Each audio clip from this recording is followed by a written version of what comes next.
warahmatullahi wabarakatuh. Halo, bagaimana kabar kamu hari ini? Semoga sehat dan selalu semangat dalam belajar ya. Pada kesempatan kali ini, saya akan menyampaikan contoh sebuah teks tanggapan terhadap buku fiksi berjudul Ksatria Penjaga. Yuk simak contoh teks tanggapan berikut. Keberlanjutan lingkungan pesisir dalam buku Ksatria Penjaga. Buku berjudul Ksatria Penjaga merupakan buku bacaan literasi yang ditulis oleh Francisca Emilia. Dengan jumlah 82 halaman, buku tersebut disertai dengan ilustrasi yang dibuat oleh Khairinisa. Buku Ksatria Penjaga diterbitkan pada tahun 2023 oleh Kemendikbud. Buku tersebut merupakan buku fiksi yang memperkenalkan pentingnya ekosistem mangrove atau bakau dalam keberlanjutan lingkungan pesisir. Cerita pada buku tersebut diawali dengan pengenalan tokoh Ksatria Penjaga, yakni mangrove yang tumbuh di perbatasan antara daratan dan lautan. Mangrove berfungsi untuk memecah arus ombak agar tidak terjadi abrasi.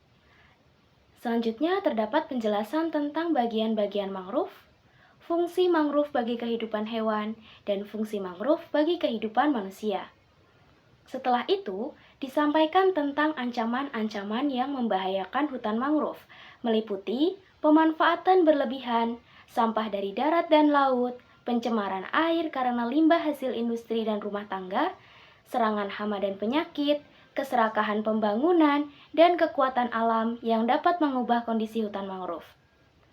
Cerita Ksatria Penjaga diakhiri dengan solusi-solusi yang dapat diupayakan untuk keberlangsungan hutan mangrove. Antara lain, menikmati mangrove tanpa merusak, mengurangi penggunaan plastik, mendaur ulang sampah dan limbah, menanam mangrove, dan merawat hutan mangrove sehingga keberlanjutan lingkungan pesisir dapat terjaga.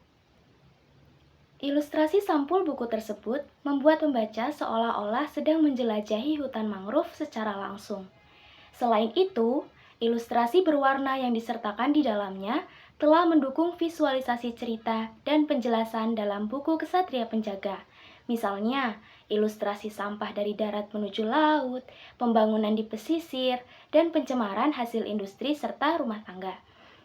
Seluruh ilustrasi dalam buku dapat mendorong pembaca untuk menumbuhkan rasa peduli terhadap lingkungan karena tindakan sekecil apapun berpengaruh pada hutan mangrove.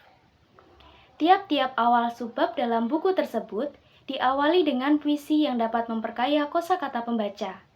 Selanjutnya, penyampaian cerita Ksatria Penjaga disajikan secara naratif dengan disertai edukasi terkait pentingnya hutan mangrove. Banyak istilah teknis pada buku tersebut yang telah disertai penjelasannya.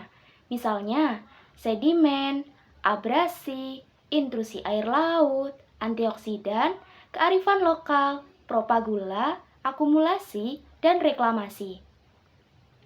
Penulis mampu menyederhanakan penyampaian istilah teknis dengan bahasa naratif. Namun, alur cerita dalam buku tersebut masih terasa kurang kuat karena lebih banyak memuat penjelasan informasi literasi sains yang tak sebanding dengan pengembangan tokoh dan konfliknya. Cerita Ksatria Penjaga ini akan lebih menarik jika ditambahkan elemen cerita yang lebih hidup dan emosional sehingga pembaca akan mengingat pesan-pesan dalam cerita dengan cara yang lebih berkesan. Terima kasih sudah menyimak hingga akhir. Semoga bermanfaat dan menginspirasimu untuk membaca buku lebih banyak. Salam literasi. Wassalamualaikum warahmatullahi wabarakatuh.